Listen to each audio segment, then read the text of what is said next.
Hey everyone, welcome to Blooming Change. This is rebloom.news' weekly interview series where we interview people who we believe are making a positive impact in the world of sustainability.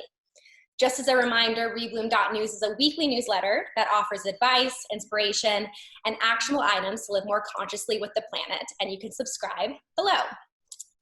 So today we're talking with Cambium Carbon, which is a social impact venture on a mission to plant 1 billion new trees across the United States by 2030. Today, we're speaking with the founder of the project, Ben, as well as the VP, Theo. Hey, guys. So would you each like to introduce yourself and tell us a little bit more about what you do? And this project really came out and was built because it provides so much benefit in the long term in terms of addressing climate change, but also in the near term in terms of helping communities. And I'm sure we'll get into that more, but that's really where it started and where it came out of.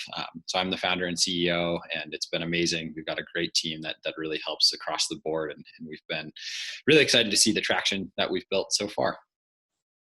Yeah, thank you so much, Meredith, for having us. It's a real pleasure. So yeah, as you said, my name's Theo. I'm the VP at Cambium. So I basically focus kind of part internally, part externally, kind of working on our internal strategies and processes, make sure we're a well-oiled team and doing the things we need to do, and then externally really focusing on how to make this system work at being a financially viable, economically sustainable, and obviously environmentally impactful system that Ben just talked about. So my background's in mathematical economics, so I have sort of that market or economic lens to view sustainability projects through. And I think I speak for Ben as well, that we believe any sort of big impact that happens on the environmental side has to be economically sound and make sense on that side. So it's been a lot of fun, as Ben mentioned, and lots of learning every day. Awesome. Well, I'm really excited to chat with you guys today because I feel like this type of project is something that a lot of people haven't heard of before. They maybe don't really understand what reforestation means, even though we're surrounded by trees everywhere, every day. So I think talking about this will give people a lot of insight. So just starting off, so could you tell us a little bit more about Cambium Carbon and then what the true mission is? Sure. Yeah, so we're a social impact startup, as you touched on, and our goal is to really plant 1 billion new trees in the US by 2030, and we do that by enabling local wood economies to flourish. So essentially, in the simplest form, we turn waste into wood into new trees, and we'll dive into that a little bit more, but basically our whole goal is to create a circular economy in US cities that can provide additional financial resources to really plant lots and lots of trees. Trees do so much for us. They really sequester lots of carbon. They help clean our air. They help save energy. And I think a lot of us have noticed, certainly in this time where we're all on Zoom a lot, that getting outside is more impactful than ever. So trees really help enable that. And there's tons of other benefits that sort of just fall in there. So that's really what our goal is, in creating sort of the different systems to help enable that is, I'm sure, what we'll zoom into next. Awesome. So could you explain throughout your website and Instagram and everything, you talk about your reforestation hub model. So could you explain what that model is and how many you currently have? Yeah, absolutely. So as Ben laid out, trees have so many different benefits, and we're really trying to create this new system. And the reforestation hub model is the tool that we are using to make that happen. And really, it's as simple as that process: taking waste, turning it into wood, and then turning it into trees. So we start our first point of contact with the city. So that's understanding their wood flows. So how many trees are coming down, what species are there, how much wood is there, and taking that to a sort yard of sorts, right? So we understand all the wood that's there. Then we can connect that to people who have the skills and experience to add value in the best and highest use. So if that wood can be turned into a nice piece of furniture, fantastic. If it can be turned into lumber or flooring or something like that, or on the low end, mulch or biochar or something like that. So that's sort of the spectrum that we work with. And our value is really connecting the dots so that we amplify the message of some of these smaller scale players and then direct some of those revenues into new trees. So that's kind of the final piece of the puzzle, is directing revenues into new trees to fund these projects. And the idea is that this creates the circular system, like Ben was mentioning, that once we set up a system, it only grows and strengthens over time. It's not necessarily dependent on, continual funding or management in that sense. Yep.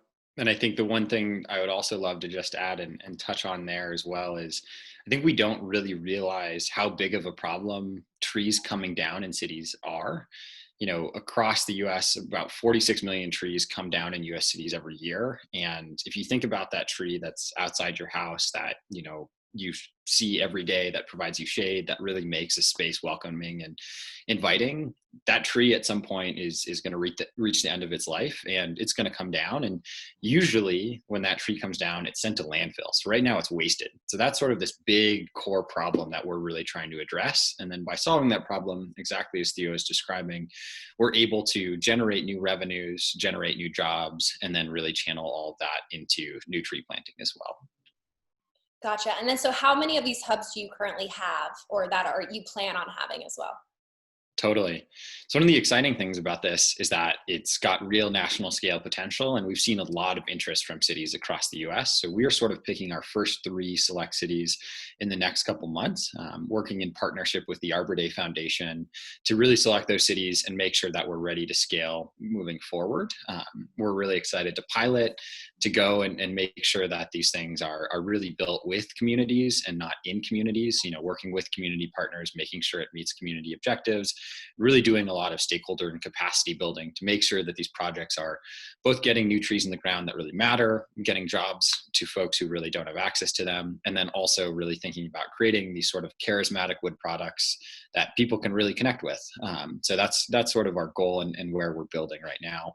After we have those 3, we're going to hopefully scale up to 5 to 10, and then after that, we'll see how big we can go. That's awesome. It sounds like you guys are really the connector. So you're coming in and connecting everybody, the suppliers, the artisans, all of this whole life cycle, so the trees don't end up in the landfill, which is the main goal. So that's awesome. So Ben, as a founder, what made you believe this concept of renewable tree life cycle was possible for US cities? Yeah, it's a great point.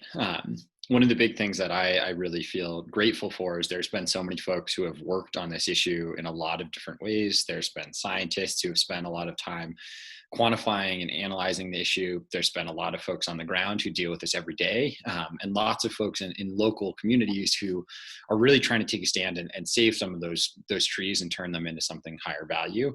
And a lot of folks, particularly at the U.S. Forest Service, who have really laid the groundwork for this, as well as with their partners in Baltimore. So Baltimore is sort of a key city.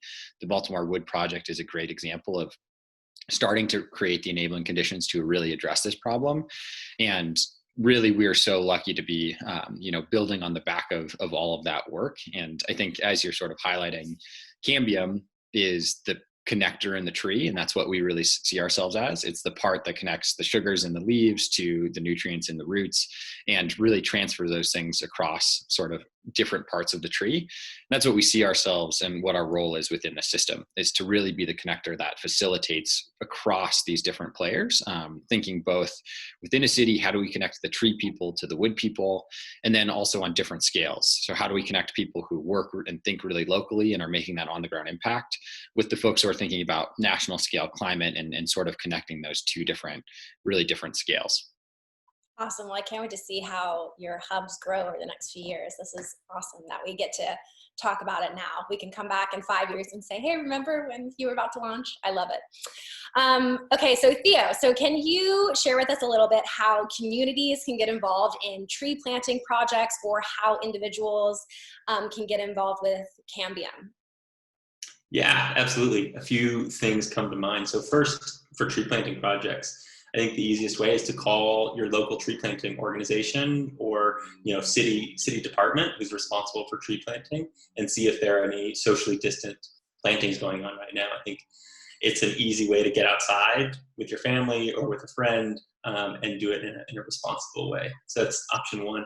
Option 2, I think, is looking at your local wood supply and looking around your home. What products do you normally buy, and is there a recycled wood alternative, or can you find that out? I think we've found from our research that it's maybe not the most obvious or out in the open. You might have to do a bit of digging. But there are a lot of cool people doing really interesting things with recycled wood, and could add something to your home, to a friend's home, something like that. And then the last piece, specifically for Cambium, as Ben's mentioned, we're kind of early on. We're just building, we're making connections. So very easily, you can follow us on social media, on Instagram, Facebook. You can sign up for our newsletter on our website.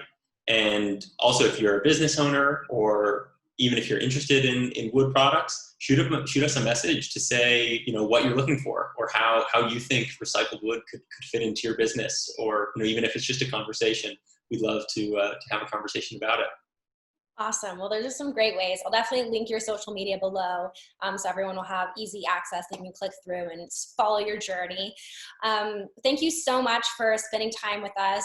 Their full interview, we covered a lot more in writing, will be on the rebloom.news website. So I'll also put a link below to that so you guys can read more in depth what they're doing, and really get into it. So thank you both so much for joining us, and I can't wait to share you on the platform.